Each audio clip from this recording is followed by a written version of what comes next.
booktuber here, looking to see who else has the same bookish taste. So just like I wanted to watch all the mid-year wrap-up, found a way to turn that into content, I wanted to watch all the best of, worst of videos that came out at the end of 2025, and I am now finding a way to make that content by seeking out who is most compatible with my reading style here in 2025. I gave 1 point for any time someone mentioned an author I'd read a book by, 2 points if I have ever in my life read that book, 3 points if we read the same book in the same year, 4 points if we read the same book and our opinions agree, and then -1 point if we read the same book and our opinions do not align. And y'all, if you do not see your name called out here, it doesn't mean I didn't watch your video, but you might have had less than 3 points because that was the bare minimum to get a call out on this list. And that's fine too, because I watch bookish content for all kinds of reasons, and apparently I'm not watching you because our tastes align that much. Or maybe they do and you're making great recommendations, I just haven't gotten around to reading yet. Starting at 3 points. Library of a Viking. We have one common author, Ray Bradbury, and we have both read The Hobbit. Honestly, I don't feel very strongly about Ray Bradbury as an author or The Hobbit as a book, and that's sort of fitting because I watch this content creator not for their book suggestions or reviews, but for some of their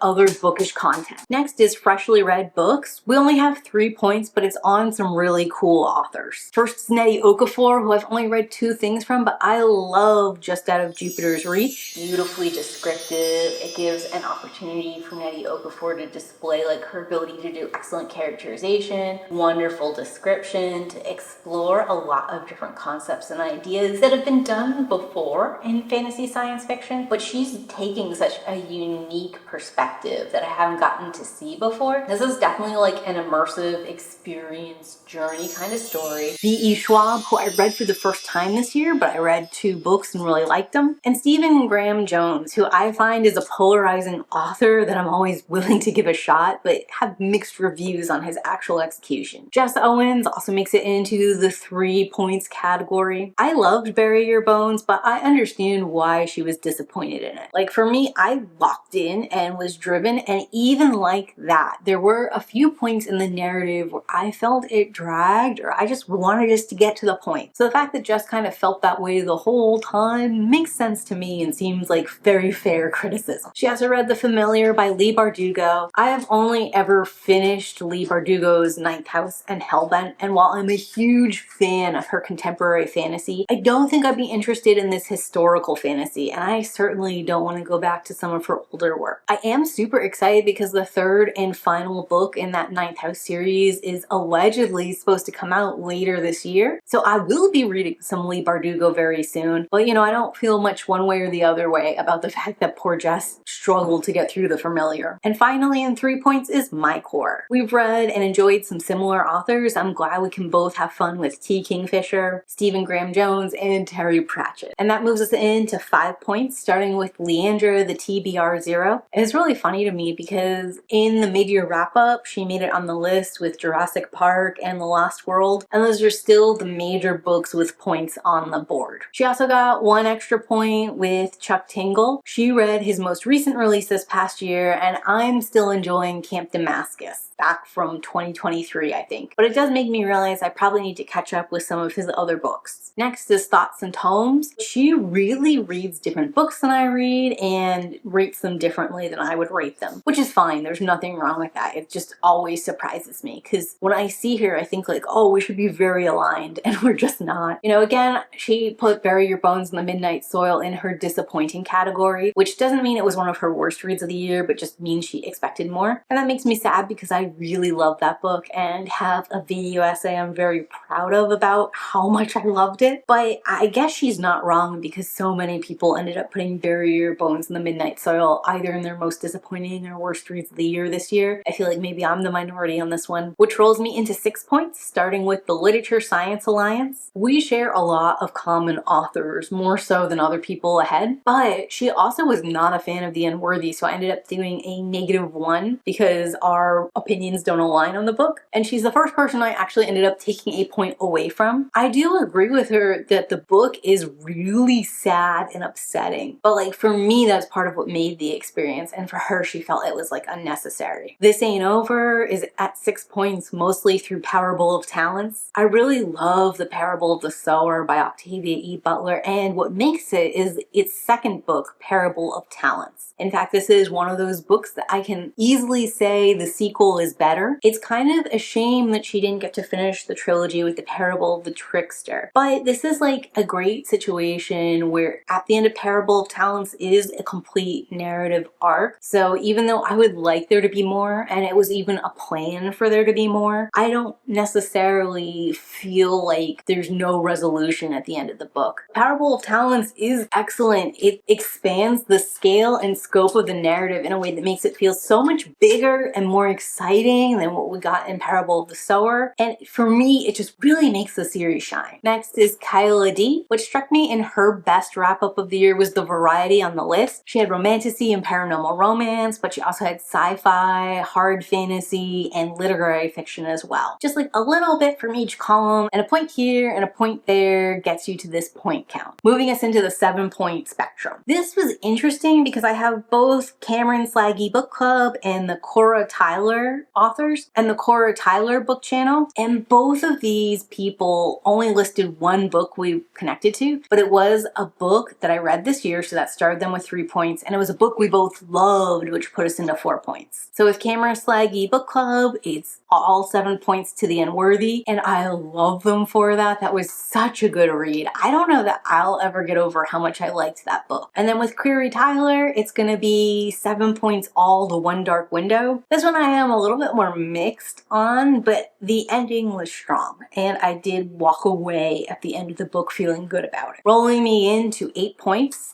Starting with Sophie Jai. We both read and loved Bury Your Bones in the Midnight Soil, and I am sort of relieved to find someone else who loved this book. And then there's like another random author we both had read. With Loranda Reads, 1 point for Riley Sager, and then 7 points are all going to The Secret Life of Addie LaRue. Elvira Brown got 7 points for loving Bury Your Bones in the Midnight Soil, and then an extra random point for Sarah J. Maas. Carrie Ken Reed, I'm sort of surprised she's this high on the list because I really do follow her for those massive long plot dump videos that I kind of listen to while I do chores. But I'm happy because she loved The Everlasting and so did I. And like her, I'm secretly on the 6 Deaths of the Saint team. Like, I like that book better than The Everlasting. Even though I'm really happy The Everlasting exists, even though I think it's a wonderful book, I just agree with what Carrie Ken Reed said. What she could do in 30 pages with the 6 Deaths of the Saint was so moving and so much and so inspiring, sort of like making it into a larger novel like she did here in The Everlasting. She expanded on a lot of things, added a lot of nuance and intricacy, and was like really telling something thematically here that we weren't getting in that first little short, but it's never gonna do it like it did in 30 pages. And I threw The Starving Saints by Caitlin Starling and The River Has Roots by Amalia El Moher onto my TBR just based off of her reviews here. Moving me into Happy for Now. She was part of the group of booktubers that did the Rules of Redemption read-along this past year, which I also participated in. So it's no surprise here that we both have Rules of Redemption on one of our favorite reads of 2025. I really love T.A. White. And then we get 1 extra point here because she read and loved an Allie Hazelwood, and I have read an Allie Hazelwood. We don't have the same feelings about Allie Hazelwood, but we both were curious enough to try her out, so it counts. Next is Possessed by Horror, who is not a booktuber, but she is one of the horror girlies I follow, and she did cover all of the things she read this past year. And the books that we have in common is Tender as the Flesh and Stolen Tongues. With Stolen Tongues, there's an issue with Indigenous representation, especially because the author doubled down and claims that he wanted to do justice to the Indigenous representation, and then he did exactly the thing he claims other people have carelessly done in the past. And there's really no need for it because I don't feel like the thing they're facing is is very indigenous coded. Maybe I just don't know my indigenous mythology like I should, but it seemed like just a supernatural creepy being and not like specifically something connected to indigenous myth. You know, because of all of that, even though I really like Stolen Tongues, like I found it to be really scary. That specific problematic element of the indigenous representation and his doubling down and pretending that he did it right, like, has made it so that I personally wouldn't recommend this book, and also probably won't end up reading any more Felix Blackwell in the future. It was also quite interesting to see her reference Sarah Pinborough but not be talking about We Live Here Now, which is what released this past year and was what I read from her. It is encouraging though, because it lets me know that Sarah Pinborough's got other bangers out there that I should be checking out in the backlist. Sitting at 9 points is Haley Hughes. I love coming to Haley Hughes for a ton of thriller and horror recommendations. We don't generally feel the same things about books, but she has such like an extensive catalog that she's read that it's very easy to go to her for recs. That said, I was happy that we both loved We Live Here Now by Sarah Pinborough. This book kind of wrecked me once I finally got far enough into it that I was like hooked and locked into what was going on. Pacing wise, I do find We Live Here Now to be a bit of an odd duck, but I see why people love it so much. And she gave me a new thing to chase down, which is going to be Open Wide by Jessica Gross, because that one sounded like fun. Sitting at 10 points is Books Like Woe. I gave her the extra 4 points for Tender is the Flesh because even though currently I want to reread Tender is the Flesh, and I think I'd probably end up rerating it at 4 stars or maybe even 5 stars now, at the end of reading it, I did give it 2 stars, similar to how Books Like Woe did. And I do think this book, like the hype for it versus the actuality of it, makes it feel underwhelming, especially because the way the narrator talks has a very flat affectation. And I think if you believe that flat affectation is how Augustina Bestera writes, you're gonna go ahead and mark this lower or less skilled. And it takes reading something else from her to realize that this isn't her writing style or a lack of translation. This is Marcos and who he is. And actually, she has a very lyrical, wide range of narration ability that you'd see in something like The Unworthy that's quite flowery and beautifully written. And comparing those complex and dynamic prose to the flat prose here proves to me this was an artistic choice, gives it more meaning, and makes it less underwhelming in retrospect. Moving us into 11 points, starting with Bex Reads. She gave me so much content about different genres she loved and then her all-time favorites. I kind of love that decision on her part because it let her show a wider range of what she's reading than maybe her top 10 faves would have revealed. We have a lot of authors that we kind of both keep going back to the well of, like Carrie Lake, Jame and Eve, and Rachel Gillig. We haven't read exactly the same titles from these authors, but we do both keep circling them. And then I think I was most relieved by her most disappointing books, where she puts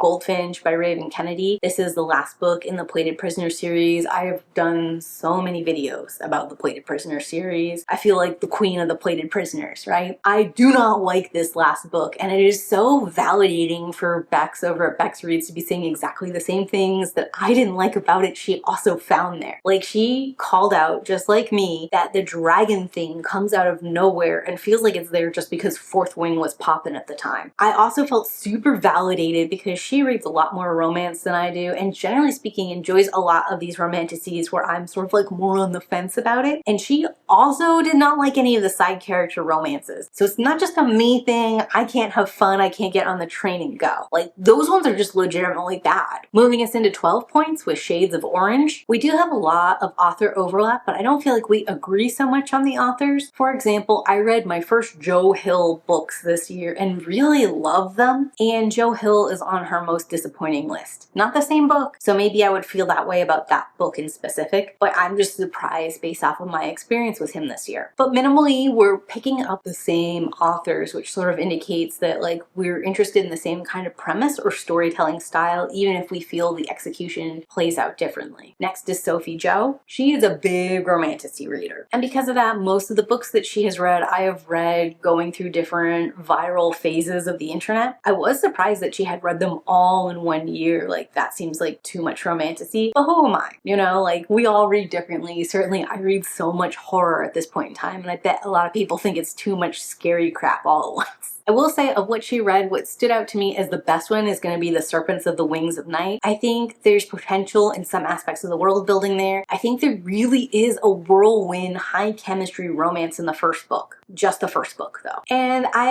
had enough fun with the Hunger Games element that it was fine that it was there. I think it could have used some tweaking to be excellent, though. Since Book Nook, specifically her top 10 horror books, sort of highlighted for me how much horror I've been reading and how much that's changed since 2020. What stuck out to me in particular is she also read This Thing Between Us and loved it this past year. And I think it's fascinating to watch people talk about this book because the way people describe it is so different than how I described it. And everything Sin says in this video is true and a thing that happens in the book.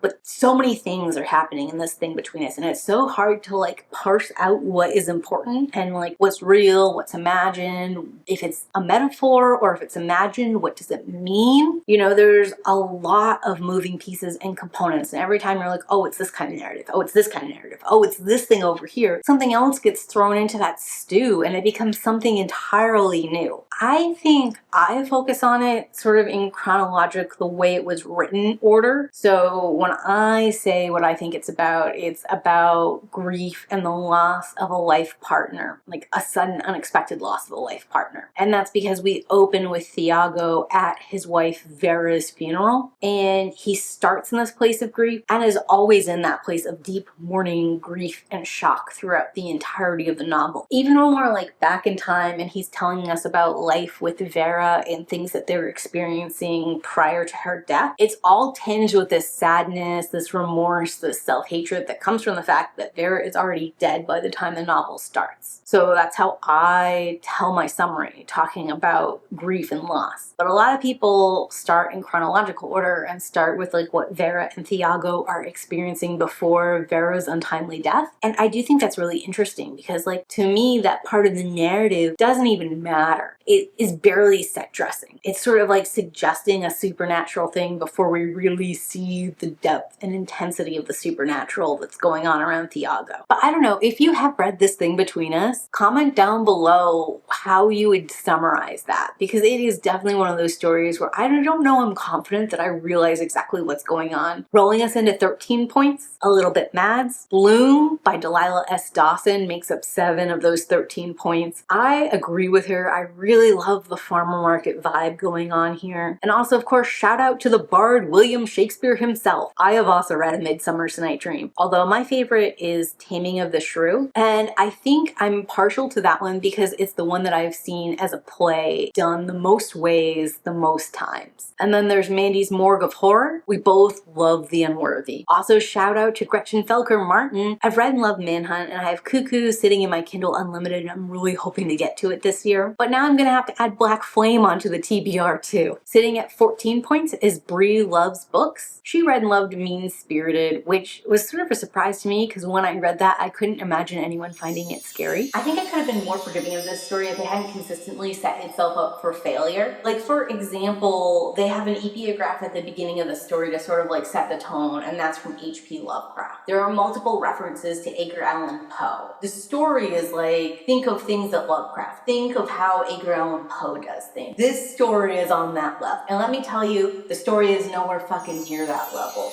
But that just goes to reminding me that horror is a very polarizing genre, and what really works for some people does not work at all for other people. I think that's further supported by the fact that Brie and I both love Bloom. And while I didn't love Victorian Psycho, I did respect it a lot and feel like it was pretty highly executing. So I think we just vary on that one Nick Roberts book, but it does make me think maybe I need to go back and give him another chance with something else. Also, Gavin Reads It All. We both adored Bat Eater and Other Names for Corazang by Kylie Lee Baker. I love how many people are placing Bat Eater and Other Names for Corazang on their top reads of 2025. This was zany, it was fast-paced, it was horrifying, it was really sweet and endearing at times. I mean, warning if you're not ready to go back to 2020, peak of the pandemic time, to read this book, but if you are ready, this is a horror novel for you to pick up. It's so good. It's doing so many things, and I cannot wait for Japanese Gothic to come out later this this year. Sitting here at 15 points is Willow Talks Books, and this makes sense because I started following Willow because she was a horror reader and I like her takes on horror books. She was the first one of these book reviews that included blood on her tongue in their booktubing best reads, and I've also read a Joanna Van Veen this year and really loved it, which has put this one way up on the list. She also really loved Hungerstone, and I really liked Hungerstone too, so that's where we are. Sitting at 16 points is the book Leo, and I found it incredibly charming how much she loved Becky Chambers. I'm also a huge fan of her, and I don't feel like she gets talked about enough in bookish circles. She does these really engaging, complex, sci-fi, cozy, solar punk narratives. I think she does a great job making something that's super engaging but is not very high stakes. And I think she also does a great job showing us a world where we're making the right choices, but there's still plenty of conflicts and problems to tell a story. Moving us into 19 points with The Plant-Based Bride is almost entirely off of new releases that we both read this year, like Bury Your Bones in the Midnight Soil, Victorian Psycho, and Bat Eater and Other Names for Cora Zhang. Next is Book in Hand, and she got on the board with her best horror reads of the year. I loved hearing about The Game in Yellow by Hailey Piper because I'm a huge Hailey Piper fan. One of her books,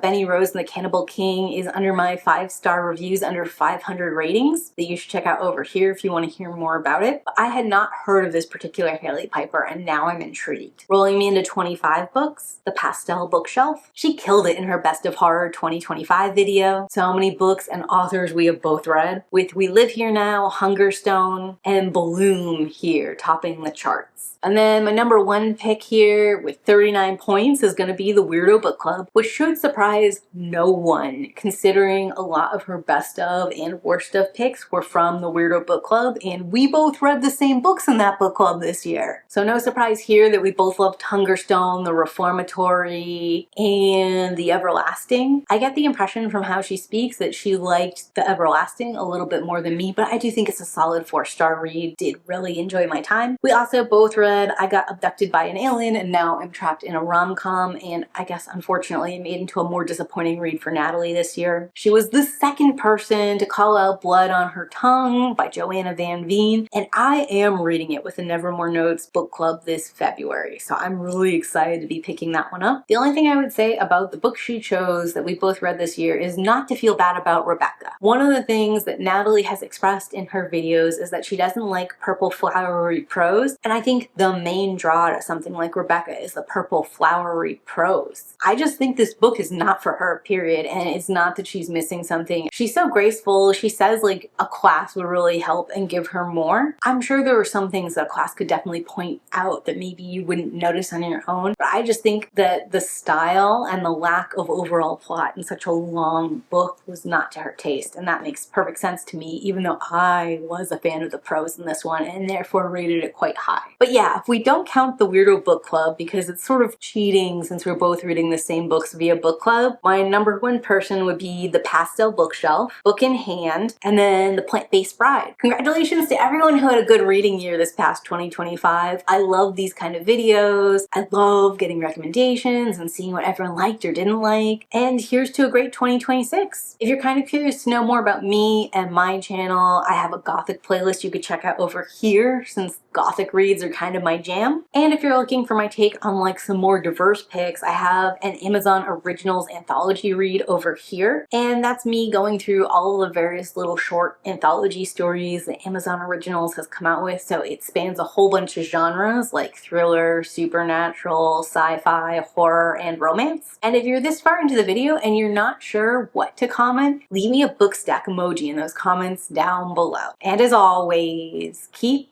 reading.